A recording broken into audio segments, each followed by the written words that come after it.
mesdames et messieurs, la visite va commencer. Tout le monde est là ? Bien.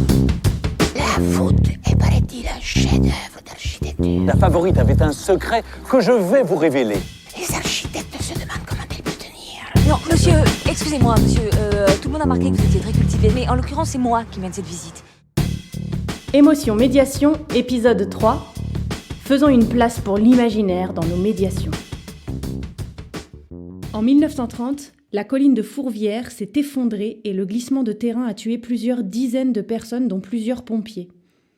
Cet effondrement est dû à divers facteurs: la formation géologique de la colline, très sableuse, les couches d'occupation au fil de l'histoire, les aménagements successifs et les infiltrations d'eau abondantes qui en ont toujours fait une colline instable. Il y avait eu plusieurs signes qui montraient que la situation était inquiétante, notamment une étude envoyée au cabinet du maire quelques années plus tôt et qui avait été ignorée. Quelques jours avant l'accident, des effondrements de terrasses sur la colline et des écoulements d'eau abondants ont été remarqués dans les rues adjacentes. Malheureusement, tous ces signes ont été ignorés et l'accident n'a pas pu être empêché. Sur les bâtiments qui ont été détruits dans l'accident, rien n'a jamais été reconstruit. Il y a d'ailleurs une plaque qui commémore cet événement tragique. J'ai toujours aimé raconter cet événement que je trouve très intéressant, mais aussi très émouvant, parce que c'est une mémoire que porte encore la ville de Lyon. Pendant longtemps, j'ai essayé de transmettre cette émotion. Je disais aux gens... Elle est émouvante, cette plaque. Ou bien... Oui, il y a encore des gens qui parlent de cet événement. C'est dans les familles. Même si c'est de plus en plus éloigné, il y a des anciens dont les parents l'ont vécu et qui leur ont raconté. Pourtant, je voyais bien que mon public n'était pas ému par cette histoire autant que je l'étais. Autant que je voulais qu'il le soit. Et puis un jour, j'ai essayé quelque chose de différent. Notre histoire commence le 12 mai 1925. Ce jour-là, une étude très documentée est adressée au maire Édouard Herriot concernant l'affaissement de la colline. Mais le maire est préoccupé par le redressement de la ville moins de 10 ans après la guerre et refuse de s'intéresser au projet qui lui est proposé, c'est beaucoup trop cher. 5 ans plus tard, en 1930, il pleut énormément sur Lyon pendant tout l'été et tout l'automne. Le matin du 10 novembre, un employé de la mairie constate sur la montée du chemin neuf un ruissellement anormal et abondant. Il s'inquiète et se dépêche de monter juste au-dessus, à l'hôpital des Chazeaux. Là, l'administrateur de l'hôpital, paniqué, lui montre les terrasses de l'hôpital qui viennent de s'affaisser. L'employé municipal se dépêche alors de rentrer au bureau et tente de remettre la main le plus vite possible sur le rapport qui avait été présenté au maire en 1925. Il sent que quelque chose de grave est en train de se passer. 2 jours plus tard, le 12 novembre, il réussit à faire évacuer d'urgence l'hôpital et fait interdire la circulation des poids lourds dans la montée.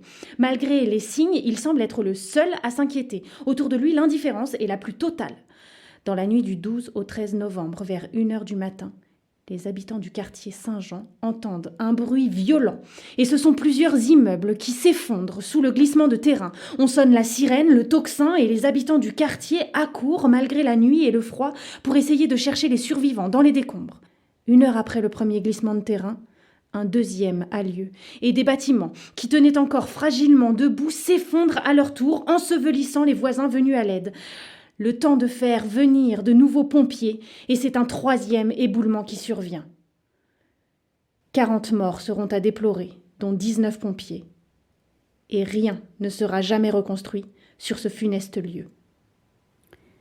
Qu'est-ce qui a vraiment changé ici ?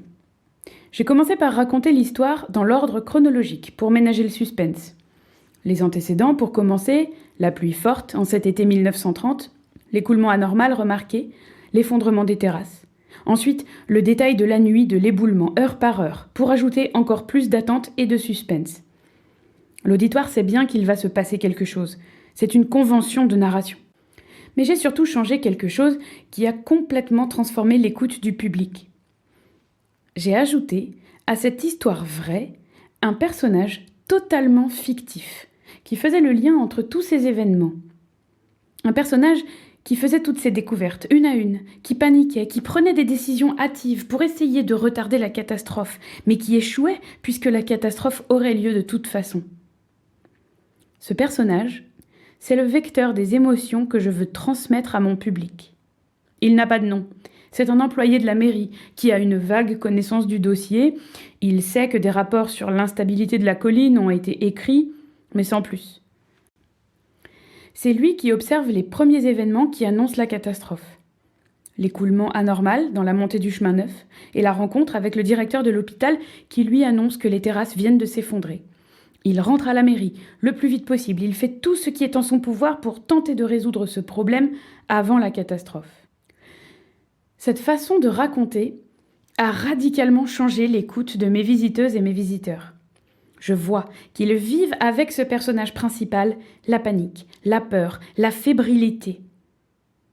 Je vois leur désarroi quand finalement je leur raconte l'éboulement. Je les vois même pousser des exclamations. Oh non. Chose que j'observais très rarement dans une visite guidée. Tout ça grâce à un nouveau personnage, imaginaire, vecteur d'émotion. Dans l'histoire, il y a toujours une part d'imaginaire. C'est désormais assez courant dans la médiation de l'histoire ou du patrimoine d'intégrer un peu de faux, quelques éléments imaginés, des détails extrapolés. On voit ça dans la plupart des médias, les BD, les chaînes YouTube, les films, etc. On est tous très conscients que si on ne transmet que ce que l'on sait, l'histoire serait beaucoup trop aride, trop difficile à suivre pour la plupart des gens. Tout le monde compose autour de la réalité pour mieux transmettre. Et pourtant, c'est une chose dont on ne parle que très rarement dans le milieu des guides ou des médiatrices et médiateurs. Il y a plein d'exemples de médiation historique qui s'arrangent complètement avec la réalité. Par exemple, j'ai pensé aux BD historiques. J'ai lu cette très belle BD sur l'histoire du roi Philippe le Bel aux éditions Glénat. Elle est scénarisée par Mathieu Gabella, dessinée par Christophe Regnault, adaptée par Valérie Théis, et Étienne Hanheim est le conseiller historique. C'est donc une BD qui se veut historiquement juste. Mais pour raconter et dessiner cette histoire, il faut bien imaginer des scènes qui se produisent dans l'intimité des personnages et dont on n'a plus aucune trace. Il n'y a pas d'autre solution que de les imaginer. Je pense à un autre exemple, un peu plus extrême. C'est la chaîne YouTube Confessions d'Histoire que je vous recommande vraiment de tout cœur. Ce sont des vidéos qui mettent en scène des personnages historiques, comme Aliénor d'Aquitaine ou Richard Cœur de Lion, et qui les font parler, comme dans l'émission Confessions intimes. Quoi qu'il en soit, c'était bien sympa, ce petit périple en Angleterre. Et puis, ça a carrément marché puisque j'ai fini par guérir. Et on a pu procéder à mon sacre. Par contre, mon père, lui, est décédé quelques mois après. Ah bah ça, tu vois, ça m'étonne pas. Hein. C'est le climat de cette île de merde. Mais regarde-moi, j'y suis né, mais je suis aussitôt allé vivre en Aquitaine, j'ai quasiment plus jamais foutu les pieds. Non mais sans blague, y a rien d'intéressant là-bas. Il pleut tout le temps, la bouffe est dégueulasse, et en dehors de la cour, il y a que des bouseux qui parlent une langue incompréhensible. Enfin, attends, maintenant que ton père est mort et que tu es en Angleterre, il va bien falloir que tu y ailles plus souvent. Ah merde, c'est vrai, t'as raison. Tout ce qu'ils racontent sert à comprendre qui ils sont, les croisades, et plus largement la période au cours de laquelle ils ont vécu. Pourtant, les réalisateurs de la chaîne ont inventé un caractère, une personnalité au personnage qui est forcément très éloignée de la réalité. D'ailleurs, ils parlent avec un langage d'aujourd'hui, avec des expressions très modernes. Là aussi, les réalisateurs de la chaîne ont été obligés d'imaginer une bonne partie de l'histoire qu'ils racontent. Inventer pour raconter. Voilà, c'est comme ça. Pour transmettre l'histoire, on a l'habitude de recomposer. Inventer, supposer, imaginer. On a beau tenter d'être au plus proche de la vérité historique, il y a des choses que l'on ne peut qu'inventer. C'est ce qu'on appelle le storytelling. En français, la mise en récit. Une composante qui nous a toujours paru essentielle dans la médiation culturelle et qui malheureusement ne nous a jamais été enseignée lors de nos études.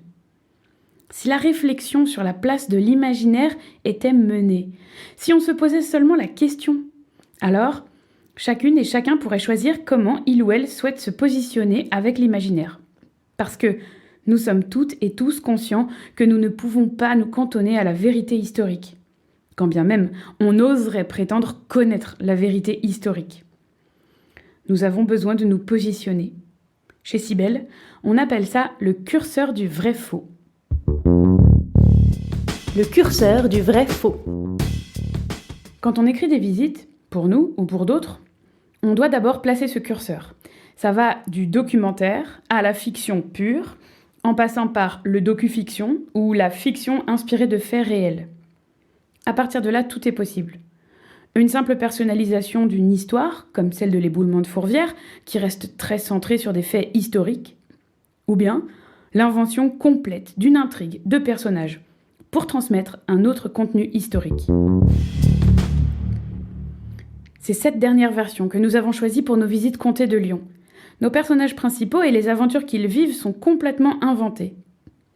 Cependant, les personnages secondaires sont parfois des personnages historiques. Et nous intégrons des éléments de patrimoine que nous expliquons car notre histoire se passe dans un décor historique réel. C'est une manière de transmettre l'histoire de Lyon à une époque précise, tout en faisant passer de nombreuses émotions.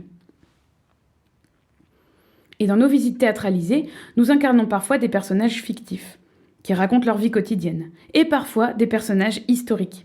Là aussi, comme dans Confessions d'histoire, nous devons leur prêter un caractère, une personnalité.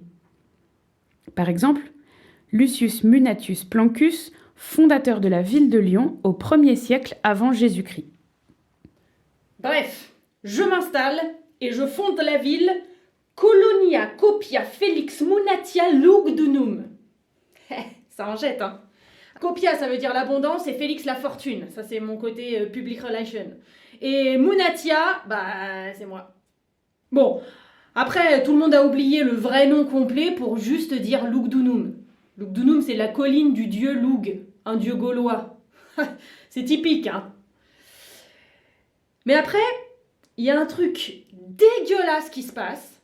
L'empereur Claude, là, celui qui se la pète, il est né ici, ce gros bâtard. Il a viré mon nom du nom de la ville. Il a renommé Lyon en Colonia Copia Augusta Claudia Lugdunum. Le mec, il vire mon nom pour mettre le sien. Alors que le fondateur de la ville, c'est moi.